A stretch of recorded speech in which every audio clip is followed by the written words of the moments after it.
Hello and welcome back to the course on Tableau. In the previous tutorial, we combined two datasets using a cross-database join.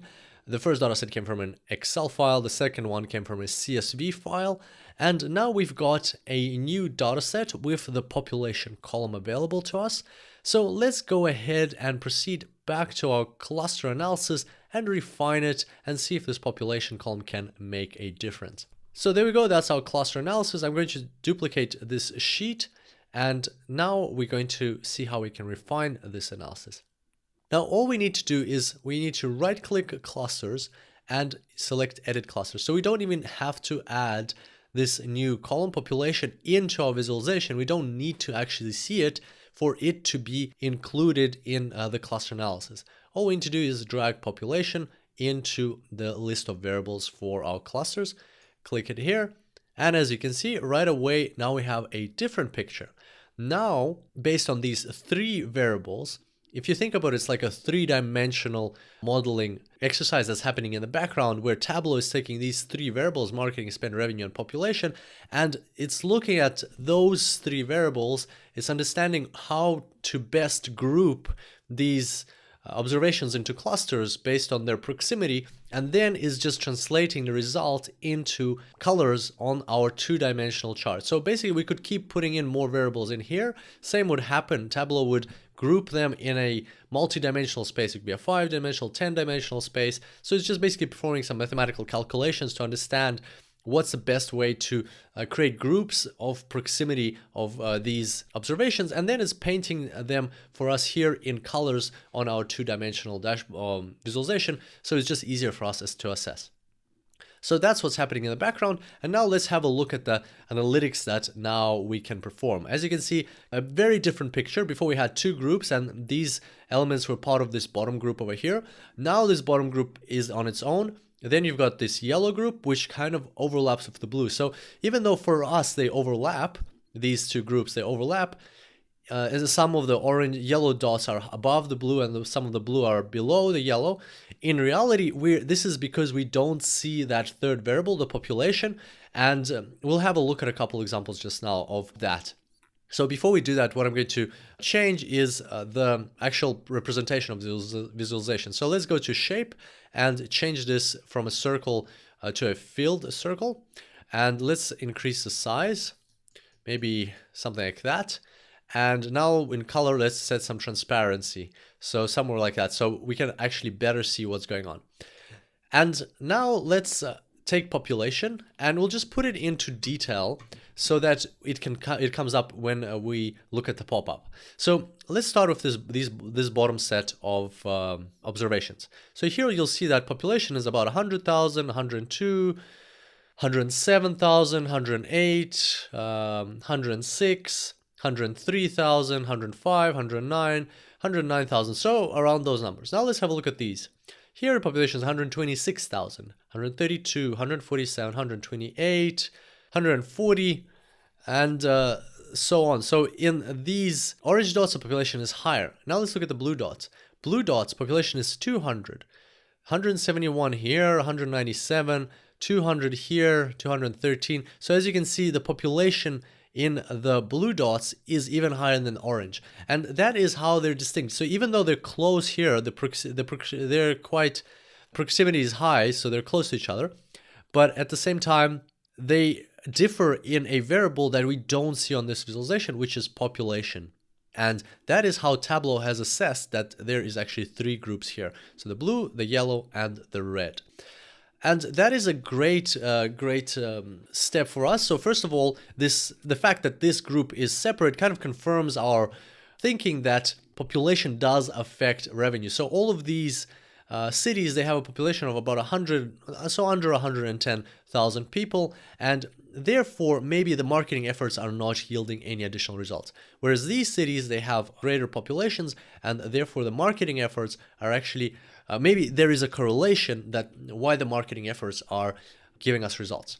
So now that we have these separate groups, how do we enhance our analysis? So yes, that's a great start, but apart from us visually seeing that the groups are different, what are the differences in the trends? And in order to look at the trends, we're going to go to the analytics pane again, And again, we haven't spoken about trend lines in this course. This is a more advanced topic. It's something for the advanced course on Tableau. And if you want to learn more about trend lines, you're definitely welcome to check out my advanced course. But we'll have a quick sneak peek into trend lines right now. So all we need to do is take the trend line and just drag it onto the chart.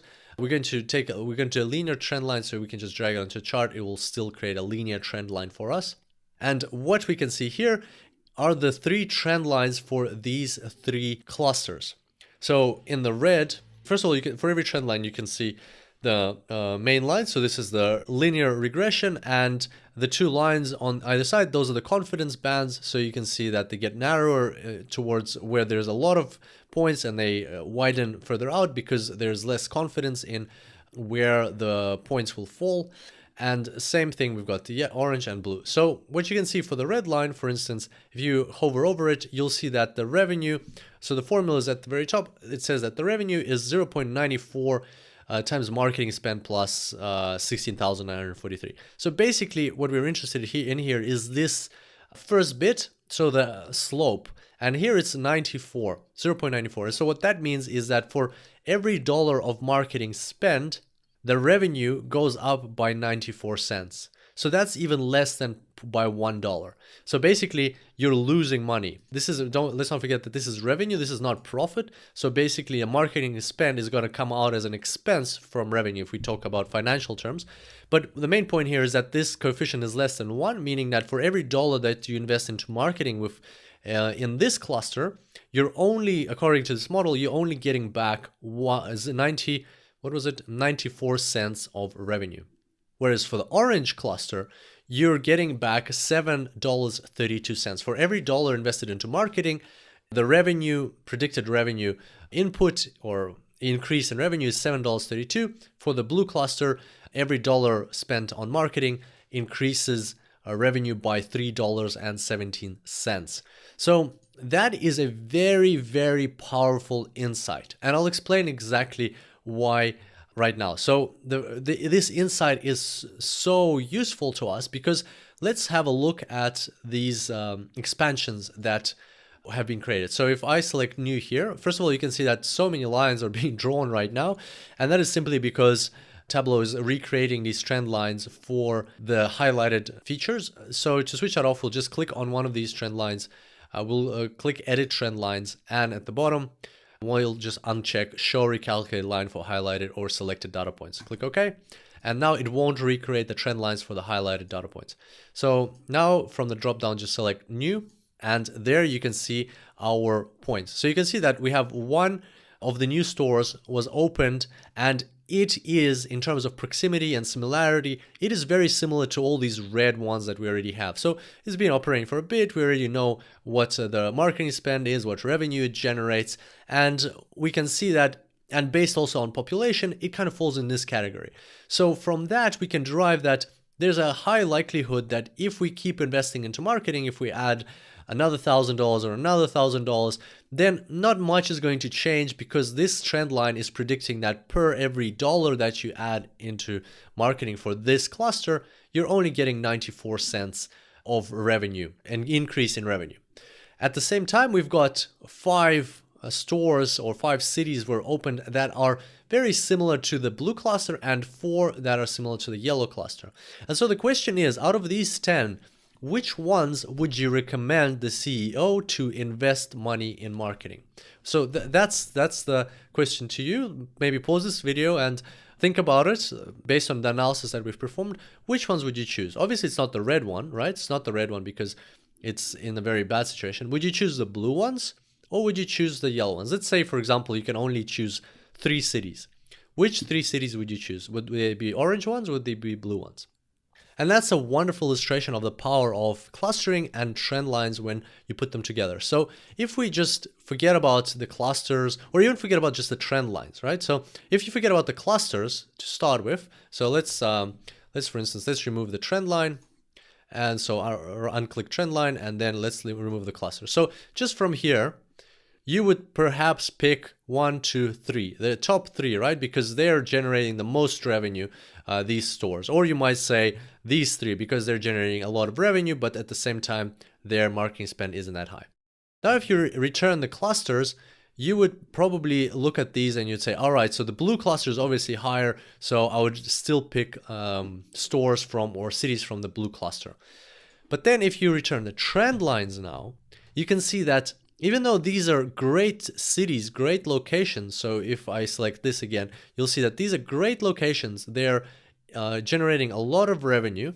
At the same time, the trend line is forecasting that per every dollar that you add into marketing, you're only getting $3 of revenue increase. Whereas with the orange ones, even though they're right now, they're a bit lower than the blue ones, they're kind of a lower revenue generating area. At the same time, the trend line, what it's forecasting is that for every single dollar that you invest into marketing, you're getting back $7.32 of revenue. So obviously from this analysis, it is pretty evident that the best stores or the cities out of these highlighted ones to look at are the orange ones. So if you had to pick 3 stores or you had to prioritize them in a way that you invest your funds into them, then you would put the orange ones in the first place. Of course, there's 4 orange ones, so if you have to pick 3, then you have to do some additional analysis, or the CEO might have some additional knowledge about it. But basically, all of these orange ones, they're in a great position in terms of what the clusters are telling us and in terms of what the trend lines are telling us. So there we go. This is a very powerful analysis that we can perform. As you can see, we refined our clusters using an external data set, which we came up with using just domain knowledge and thinking about how this company operates. And based on this, we can make a conclusion for our analysis that the certain stores, the stores that you would want to invest further in are stores in this orange cluster, simply because the return on investment will be higher. So the increase in revenue per every dollar that we invest into these stores, into marketing in these stores, is expected to be higher according to this model. I hope you enjoyed this tutorial, very, very powerful insights, and I look forward to seeing you next time. Until then, happy analyzing.